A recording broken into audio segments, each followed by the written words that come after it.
The following is a special presentation of Tony Kurre Radio.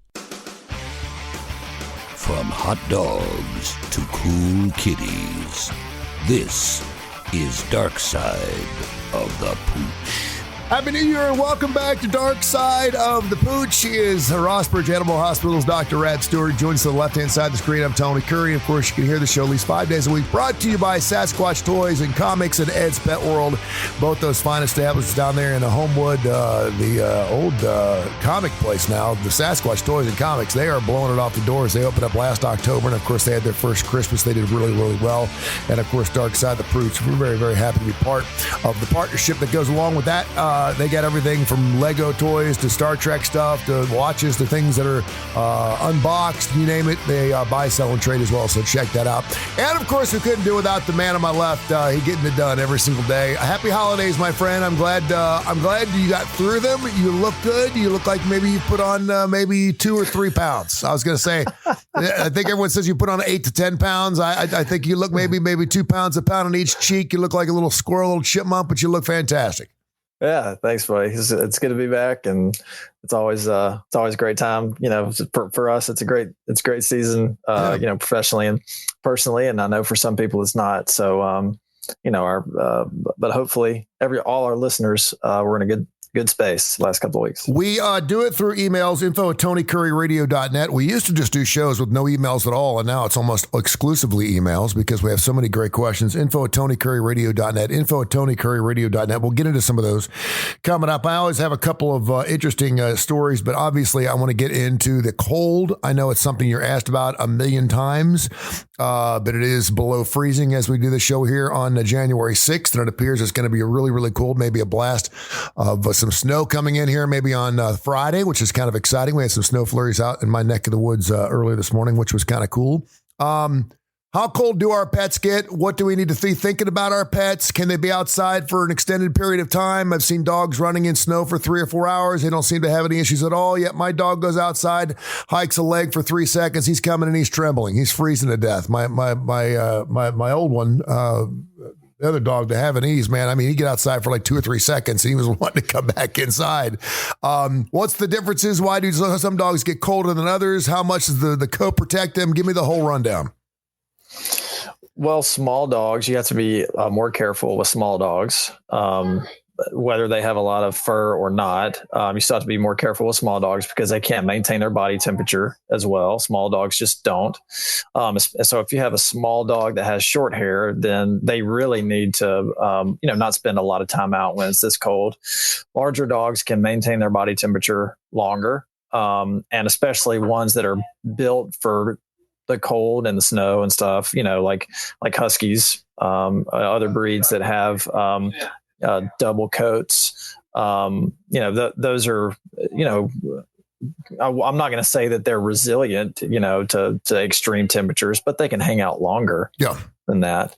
So you just gotta be aware. I can't give you a certain time, but you want to be careful with small dogs with short hair or not much hair. And you can take a little more time out there with large dogs that have a lot of hair. But you also, if you think about dogs like golden retrievers, they're big dogs that have a lot of hair, but they don't really have an undercoat. I mean, their hair almost looks like our hair. Yeah. Mm-hmm. Like human hair. So, it can be a little bit misleading. But dogs with that, those double coats, they can spend more time outside. Terry in Birmingham, info@tonykurreradio.net. Love the show. Love Darkside of the Pooch. So happy to see you guys are back. Why don't more dogs get frostbite? That was kind of go along with what I was asking you. I know we had, and this is the first time that I really saw this with my dog. For the first time, 58 years old. I never seen my dog not like pavement as much as he did this year. For some reason, he was actually like, it was almost like a cat. It was almost like you could tell his paw pads were getting too hot. Even though I'd push him into the grass, he'd still want to get back on the road. But why don't more dogs, since we're worrying about their pads when they get too hot, why don't they get too cold? Well, because of the tissue that makes up their feet, it's easier for them to get burned because it's still exposed tissue, but because of the thickness of it, and how the blood supply, how the blood supplies that area, they don't really get frostbite like we would. I mean, if you look at their toe pads and their paw pads, I mean, it's almost like they're wearing a shoe. Yeah. So that's why it can burn, but it doesn't really get cold as much as our foot would. Do we need to worry about getting the snow out between their toes if we live in a snow driven area? No. I mean, their body temperatures, most dogs are over 100, normally. And so, snow's going to melt even faster on them than it does in us. Yeah. All right, great. Info at TonyCurryRadio.net. Saw this interesting story yesterday that the AKC has just awarded another breed. This is now the 202nd breed that is recognized by the AKC. Did you hear about this? Do you know what this is? The brand new breed. Now, along with being a brand new breed, and obviously it takes sometimes years of development to make this happen. Now this dog can be not only registered, but it can also be recognized at, of course, these big dog shows. The AKC has recognized the Danish Swedish farm dog as the 202nd breeded dog. Did you know how many breeds there were, official breeds? No clue. And I would have thought 200. I mean, it seems like a lot of dog breeds. That seems like a lot of dog breeds. What's crazy is, and this is the article I was reading earlier today, there are at least 400 other breeds that are not associated with the United States of America or the western part of the world that are recognized by some breeders in other parts of the country. So you could make an argument there are literally 600 different breeds of dogs. And I don't know how much you know about breeds. I know you're a guy take care of dogs. You don't really look at the breeds. And we were talking about Scotties and stuff the last couple of times with the show. But people are always saying, are dogs that are full breed or whole breed, are they better dogs than mutts? Can you give me some examples of, first of all, some of the coolest breeds you've ever dealt with, some of the coolest breeds you've ever seen, and some rare breeds, perhaps some dogs? Because I saw a white Scotty the other day, and it made me just fall in love. I love Scotties. I hadn't seen a Scotty in a long time for some reason, and I saw this white Scotty, and I was like, that is the most beautiful dog I've ever seen. It made me want to get a white Scotty. But can you tell me about some of the breeds you've dealt with and some of the rare breeds you've seen? Well, I mean, I think probably some of the breeds that we would say are less common, we would, people would say, oh, well, that's not very rare. But, I mean, some dogs that you used to see all the time, we don't see them anymore. And it's because the world has been overtaken by, doodles. But some breeds that you see all the time, you do not see anymore are Dalmatians. Yeah, I can't tell you the last time I saw a Dalmatian. We have a Dalmatian in our neighborhood, but it's and when you see it, it's just beautiful. It's absolutely gorgeous. I don't see any greyhounds. I have not seen a greyhound in 4 years. And you know what? We used to have greyhounds here when we ran greyhounds at the Birmingham Racecourse, because you could actually go there and adopt those animals. And all I heard was how wonderful they are as an adopted pet. You'd think they just want to go running and chasing everything. They don't. They're very, very docile. They're very laid back. What other breeds? What have you had? What's a good breed that you were actually just titillated by, that you were just tickled by to see walking into your shop? You've had to have someone that like you just hadn't seen one in a while, a Weimaraner or something just like off the wall. It's really cool. A Chinese crested. Okay. So you know what those are? I don't. They are virtually hairless except for the top of their heads and their ears and usually their feet. And otherwise they're totally bald. Are those the ones that have always known as the ugliest dogs? Yeah. But the one that you see as, the world's ugliest dog or whatever, like that dog is super ugly. They don't all look like that. I mean, they're actually really, really cute. But one breed that I keep going back and forth in my mind that I want, and, I can't tell if I really do or if I just want one because I've literally never seen one in person, is a Mexican hairless or a Xolo Quintal. Really? Yeah. So those are kind of like Chinese crested, except they have no hair at all. And they're really darkly pigmented, and some of them are big. Some of them get 50, 60 pounds, and those things, they look like hellhounds. I mean, they look like they will neuter you if you look at them wrong. Like they will be the ones doing the neutering, really, and not you. Yeah, they're. I mean, just like what is chupacabras? Awesome. What are the chupacabras? Chupacabra. Do they look like chupacabras? Don't they look like? Don't they hairless? I think chupacabras are like part goat. Yeah, but aren't they hairless? Chupacabras, they're kind of nasty looking too. Yeah, and they can get pretty big too. Maybe so. It I'm gonna pull one out. I'm gonna get one on my phone. I'll put it on the camera. It seems like it would be a dog that would be very difficult to catch too. If it started getting the runs and it just started doing the dog crazies, that'd be kind of crazy. Speaking of dog crazies, Troy in Birmingham wants to know, why do dogs get the dog crazies? Mine did it this morning. I let him outside. I knew it was 28 degrees outside and I knew he was going to do it. And it was the most hilarious thing. And he just ran like 4 or 5 laps like his pants were on fire in the backyard, took a major dump, and came inside and was just all super happy. What is it about cold weather and dogs that give them the crazies? Well, I think my dog likes it because he runs back inside when it's time to come in, like he's got the crazies. Yeah. So my dog is excited that he gets to come back inside. There you go. So, I don't know if it's it's cold and they know it's cold and they're maybe trying to warm their muscles up. And so they're out there running really fast. Or if it just feels like it's good, it rejuvenates them. It's kind of like jumping in an ice bath or something. Yeah. So, but my dog does it too, but he's doing it when he gets inside. We talk about cryotherapy. You ever done cryotherapy? I've not personally. It is. If you ever get a chance to do it, just do it one time. It's amazing. Basically, it restricts your blood cells to the point where they get so tight and it's like negative 380 degrees, something like that. You have to put socks on certain parts of your body, on your hands and your feet, and then you're only in there for like 2 or 3 minutes. And when you get out, your blood just flushes. It just and it feels like you could run like 93 miles an hour. I mean, it's just, and you want to run like 93 miles an hour, no matter how you could be in constant pain, chronic pain your entire life. And at least for the next 2 or 3 minutes, man, your body's just flushed with this. And it's just wonderful. It's worthy to do it just one time. It's super expensive, but I know it's supposed to be great for therapy as far as injury and stuff like that. But it's amazing. So I can imagine that's why they do it. Maybe that has something to do with it too. Maybe look at this dog. You see this? Oh yeah. Yeah, that's a good looking dog. Yeah, that's the kind of dog. That dog could have red eyes. So that dog had red eyes, the ears. That's a good looking dog, though, man.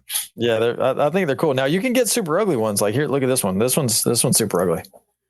Yeah, it seems like it's still not an ugly dog. It's got a mohawk. It seems like the ones I've seen that are always the ugliest dogs. They got a tongue issue. The tongue's always hanging out and stuff like that. So, do you have any Scotties on your list? Oh yeah, we see a ton of those. Yeah, a lot of Scotties. Okay, well I want a dog that people have a ton of. Is there a particular Scotty I could get that's a little rare? Probably like if you can find like one that's not solid color, like a kind of like a dapple, those exist. That'd be pretty unique. Okay, and is that something that you can find, or is it just like once it pops out that it's dapple? No, you could find it. They come like they're like that at birth, or you could go like all out and just get a standard size one, and those are massive. Yeah. Those really stand out with that. Those are some pretty big dogs. Yeah, I don't think I'm not ready to go big dog. Not in the market. No. Big dog equals big poop. Bill in Birmingham wants to know, we have a flu season. Do animals have flu seasons? We talked about this earlier in our show. And thanks again for all the great emails. We haven't done emails in about 2 or 3 weeks, so we can do emails from here until next Friday if you wanted to. But we've had a lot of questions about the flu season for dogs. It's been kind of running rampant over the last couple of years. Do they have flu seasons? The flu season is really not associated with like seasonality as far as temperatures go, but you can think of it as seasonal because usually you're going to see that at times where people are boarding their dogs heavily.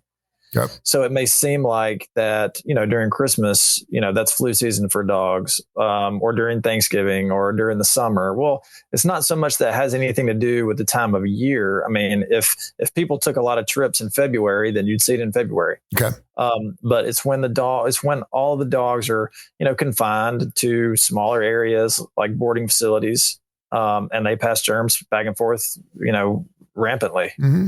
Okay. Info at TonyCurryRadio.net. Info at TonyCurryRadio.net. Stylish from Hueytown wants to know about cats in cold weather. And again, we're going back a couple of weeks here because we had a cold snap, I guess, a couple of weeks ago. What's the difference between our dogs and cats? I still have not seen my cat. It's been now, 3.5 years. I did see a cat that looked just like Happy Jumpy Cat a couple of weeks ago. And I was like, is that you? And I said its name and it looked over at me. But again, you think you just call a cat, it will always look over at you. So I don't know. But it's the first time I've seen a cat look like Happy Jumpy Cat, look like it lost a few pounds. I'm hoping it's still with us.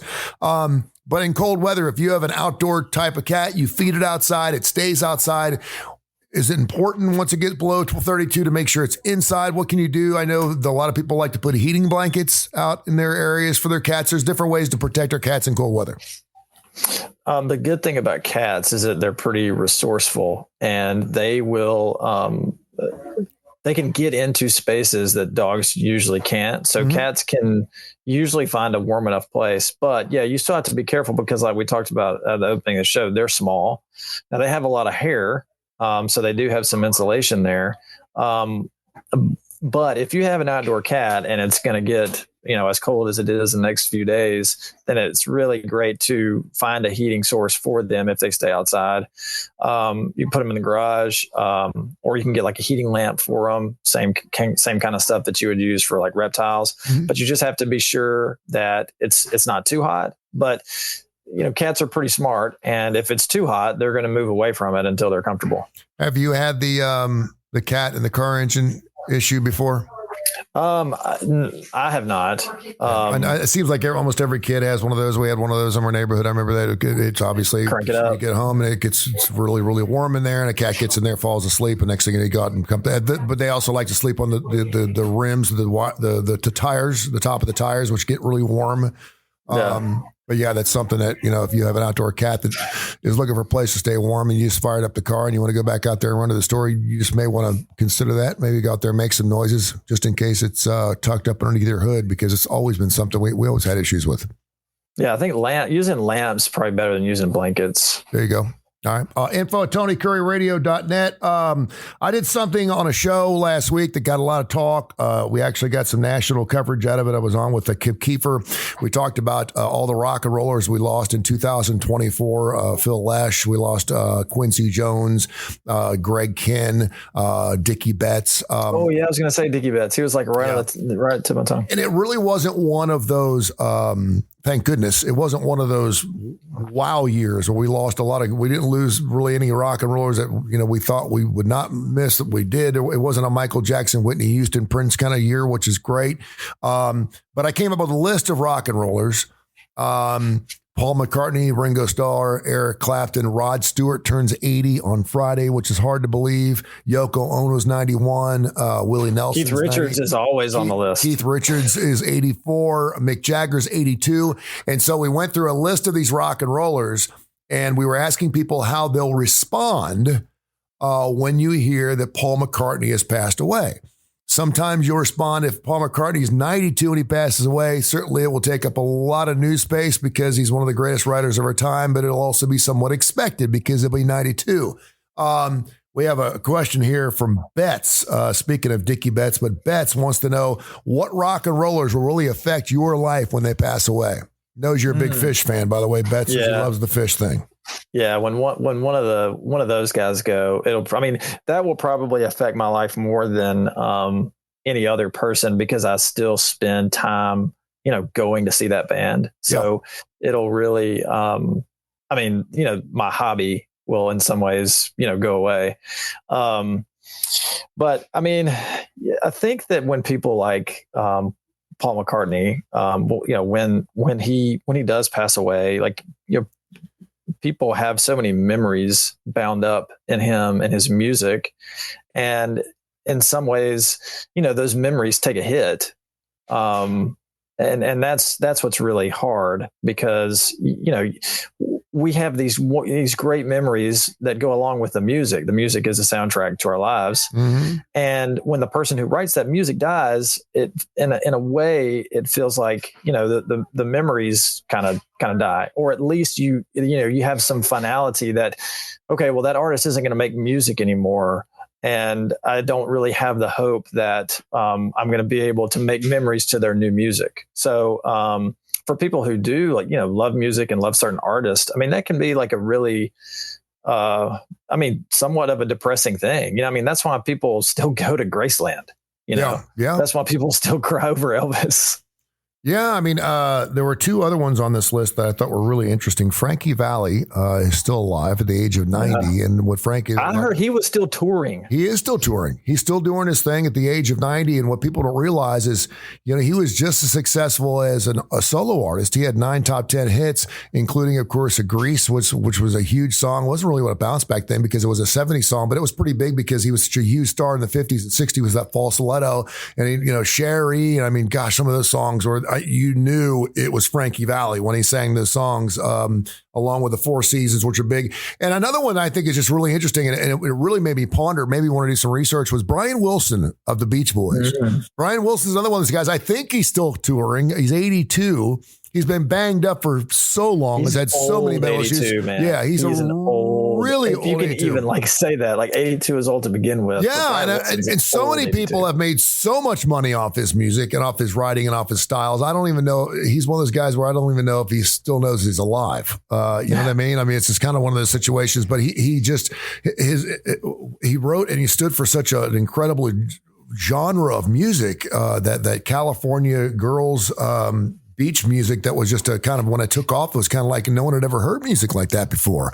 Pet Sounds, I can remember that album, and I'm thinking to myself, man, that album was like one of the greatest albums of all time because we had never heard something like that. And so I just, but you think about some of those rock, and hopefully we'll have a good, clean year, but all these rock and rollers, man, are now, when I heard Rod Stewart was turning 80 on Friday, and of course he's coming to town. He's playing the new amphitheater down there, and I'm kind of like, I mean, I'm 58. I just had, I know, right? I mean, I'm 58 and I just had, my neck done and my shoulder done and I can't sleep right. And, I'm getting to the point now where I pass gas and it's involuntary. I mean, it's just like and then I see Rod Stewart turning 80. He's 22 years older than I am and he's still traveling, hitting the road. It's mind boggling to me. I mean, I hope I'm still doing Darkside the Pooch when I'm 80 years old. I really do. And I can do it from the comfort of my own home. I don't have to get a tour bus. I don't have to, meet fans. I really do. But it just makes you wonder, wow, they're doing something they really, really, and I didn't even mention Ozzy Osbourne, who's not even in the 80s yet. He's a guy that a lot of people think that should have kicked the bucket a long time ago. And I don't know if he'll ever tour again as well. All right. You always have some good stories for us. It's been 3 weeks since we did a show. Any interesting things come through your shop the last 3 weeks that you'd like to share with us? Well, I mean, we're always taking things out of dogs' bellies. Yeah. I think we've done 3. You talked about the string the last time. I think we've done 3 of those since the last time that we talked. But I mean, honestly, I've been, for the first time ever, I took the day after Christmas off and the day after New Year's off. And so when you put the holiday in there and the half day, I've been kind of gone a little bit, which has been great. I did remember, going back to our last show, you remember you talked about that movie Brazil. Mm-hmm. I only made it halfway through. Really? Yeah. It was, so it was basically 1984 is kind of what Orson Welles kind of dystopian kind of deal, but I couldn't the scenes where the main character is envisioning himself as a hero, mm-hmm. and he's winning the woman over and all this stuff. I couldn't finish it. So you couldn't finish it just because, I mean, you just didn't want to see it anymore. You didn't want to, but you understood the weirdness of it? Oh, it's so weird. It's so weird because it's set in a society that it just looks miserable. Yeah. It's just it's a miserable, almost like a communist kind of socialist world where everyone looks the same and wears the same and eats the same. And then you have the people that are the super upper wealthy class. And then the people that are just, down in the dumps and no in between, mm-hmm. So it's very kind of futuristic. So did you make it to the scene with the fecal matter? No, unfortunately I did not. Maybe I would have liked it more. That is one scene that is the scene in the movie. So since you gave it a half a shot, just go pull up on a YouTube, Brazil fecal matter scene. Okay. Because that was the scene that just, I'd never seen anything like it on film before. And it just, I mean, I still think about it. I mean, I had nightmares about it. It was just disgusting. It was, and it was certainly in the realm of the movie, but I'm surprised because you're into, like, I'm kind of surprised you didn't, because, a movie like that, you've got to see the whole thing. I know. I think I got bored with it. And there were, I did watch I watched several movies over the break. Like I watched A Different Man, which was good. I watched Wolverine and Deadpool. I watched The Substance for the second time. I watched a movie from 2019 called The Lighthouse with Willem Dafoe and Robert Pattinson. And that is a very slow burn. It starts out really slow. And then the ending is just a total like mind melt. So I think that I had all these movies that I wanted to watch, and I started with Brazil, and I just got antsy. I was like, I'm not feeling this. I'm moving on. All right. Hey man, you give it a shot. I mean, it's a weird movie. It is like one of those movies and I remember being with a friend of mine, and there was probably some extracurricular activity going on with some drugs and stuff going on. Cause it was 30, 35 years. This guy's like, you got to watch this movie, man. And we sat there, and I remember, and he's like, he made me sit through it. And I just remember leaving going, and it changed my life, man. I'll never forget the name Brazil. I'll never forget that. Yeah. It's just, well, I mean, it was made in, I think, the mid 80s. And so, if you always have to look at things through that lens. And I'm sure that there were not many things like that. There were some weird 30 things years ago back in there. Yeah, no doubt. All right. Tell people how they can find you, my friend. You can call us at 208-0301. You can email us, rossbridgeanimalhospital@gmail.com. And you can find us on Facebook. We will talk to you next week. All right. This has been a special presentation of Tony Kurre Radio.